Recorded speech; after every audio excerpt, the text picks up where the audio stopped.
வந்து குழி மாதிரி பண்ணி அதில் வந்து சர்க்கரை வந்து உப்பில் பாதி வந்து சர்க்கரை சேர்த்துக்குங்க. உப்பு சர்க்கரையும் என்ன பண்ணணும், நல்லா பிசைஞ்சிக்கிட்டு அதுக்கப்புறமேட்டு அதில் கொஞ்சம் கொஞ்சமாக பாலை ஊற்றி ஃபஸ்ட்டு பிசைங்க. பாலை ஊற்றி பிசைஞ்சதுக்கப்புறமேட்டு தண்ணி தேவைன்னா கொஞ்சமாக சேர்த்துக்கலாம். மாவை இந்த மாதிரி ஒரு அலுமினிய பாத்திரத்தில் வச்சு பேப்பரை போட்டு மூடிடணும்.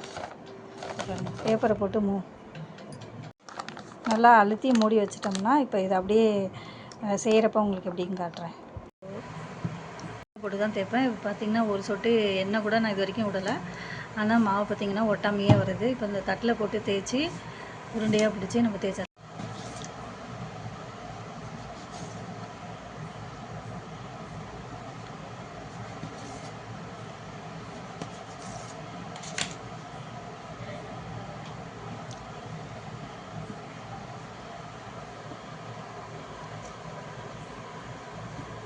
கீழே வச்சு உருட்டு.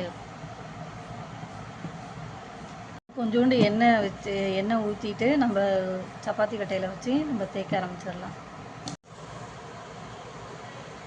இப்போ எண்ணெயை நல்லா தடவியாச்சு, தட்டை ஃபுல்லாக தடவிக்கங்க.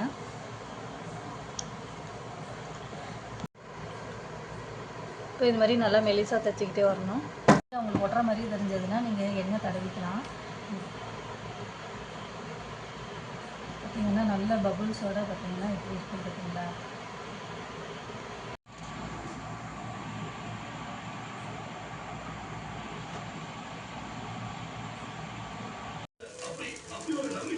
இப்போ தோசைக்கல்லில் நல்லா எண்ணெய் ஊற்றி சுற்றி தான் எண்ணெய் ஊற்றுறோம். ஊற்றிட்டு நல்லா சுட்டு எடுத்துக்கலாம்.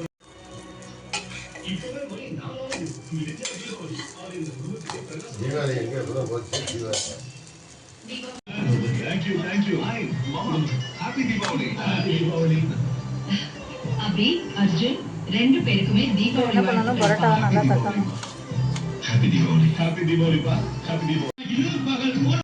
பார்த்தீங்கன்னா பரோட்டா சூப்பராக நல்லா தட்டியாச்சு. சூப்பராக இருக்குது பாருங்கள், நல்லா பஞ்சு மாதிரி இருக்குது.